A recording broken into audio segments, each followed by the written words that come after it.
একজন ইমামকে মসজিদে তিনি তার কথা বলার কারণে অনেক অনবরত যখন হুমকি দেওয়া হয়েছে, তখনই প্রশাসন উচিত ছিল এই বিষয়টার প্রতি নজর দেওয়া। দুর্ভাগ্যজনক যে সেই ইমামকে কোথায় সে ইন্ডিয়া বর্ডারের কাছে তাকে সে কলকাতা অবস্থায় পাওয়া গেছে, বিবস্ত্র অবস্থায়, নির্যাতিত অবস্থায়। খুবই ভয়াবহ একটা সিমটম।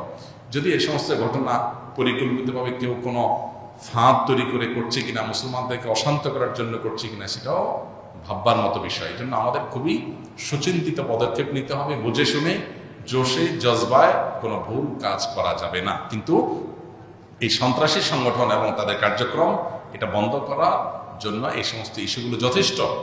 একটা সমাজকে অস্থিতিশীল করবার জন্য যারা এরকম দীর্ঘদিন পর্যন্ত প্রকাশ্যে তারা সংখ্যালঘু হয়ে সংখ্যাগরিষ্ঠ মানুষদেরকে উস্কানি দিচ্ছে, মানুষ কতক্ষণ ধৈর্য ধারণ করবে? আমরা তো মানুষকে ধৈর্য ধারণ করতে বলবো, কিন্তু বাস্তবতা হলো সেটা খুব কঠিন। এই জন্য এ ব্যাপারে সংশ্লিষ্ট কর্তৃপক্ষ সর্বোচ্চ পদক্ষেপ নেবেন এবং এটা বন্ধের আন্তরিক চেষ্টা চালাবেন, সেটা আমরা প্রত্যাশা করি। এবং আমার মনে হয় যে এই সন্ত্রাসী সংগঠন বিশেষ করে এদেরকে নিষিদ্ধ করা, এটা শুধু মুসলমান নয়, শান্তিপূর্ণ হিন্দু ভাই বোনদেরও দাবি হওয়া উচিত।